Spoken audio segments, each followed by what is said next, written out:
Call Me Mommy. Ironically, I'm starting it on the 4th of July, this 2025, which is going to herald in the 250-year anniversary of the United States of America. And ironically, a lot of my journey began on July 4th in Colorado, when I actually started an Olympic journey, which took me from everyday jogger to Olympic history in Los Angeles in 1984.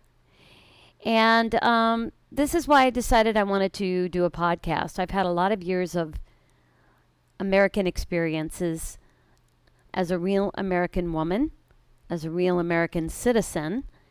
And I've seen a lot of changes in our society where women are constantly being asked to kind of defend who we are. I think especially with what has come about in the last couple of years, women athletes in the Olympics and other areas not being included and being excluded by their male counterparts or transgender athletes. So I don't think it's an accident that I'm starting this now. The name of the company that I started back in the 80s is called Athletes, the feminine version of athlete, with 2 T's, as a nod to the American French heritage, to honor the Statue of Liberty, to honor the female athlete. I made it 2 T's, which, if you know anything about the French language, everything that is female is et. And I thought that as a woman athlete in the late 70s and early 80s, I deserved to have my own word for being an athlete, because I still thought of myself as a woman, as a young girl at the time in my early 20s.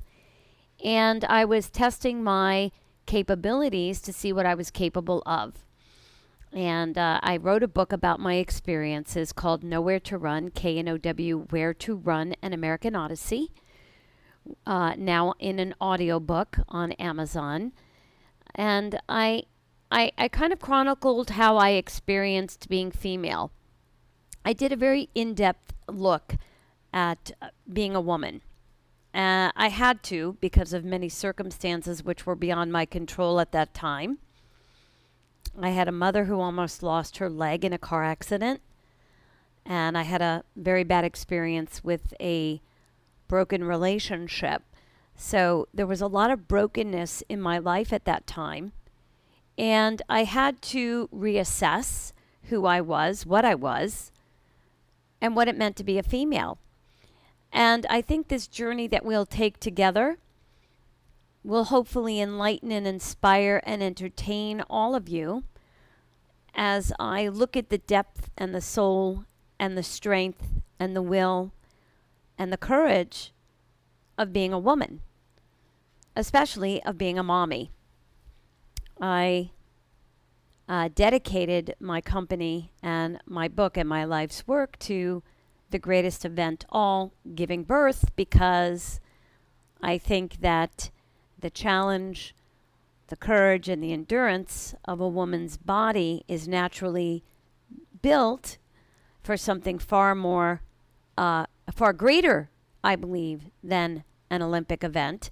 And that's kind of the bent I take in my company, in my book, and in my product line. So this is really not a commercial just about me. This is actually a show about you, about who you really are, about all of us and who we really are.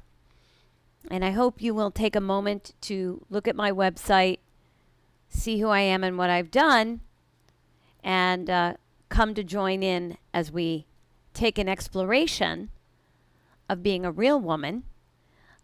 I think it's ironic that women are called female. I was terrible in chemistry. My chemistry teacher used to say if you would get out of the gym long enough, you might be good in chemistry. But ironically, when I started training for the Olympics, I got very enmeshed in chemistry, because your body is a chemical composition. And what you do and what you eat either makes you faster or makes you slower. So that's a whole nother segment of how you become who you become if you want to become a world-class athlete or an Olympic champion. So in the beginning, I knew very little about any of this. It was a learn as I go situation. It was a lot of enlightening aha moments, as Oprah Winfrey would say.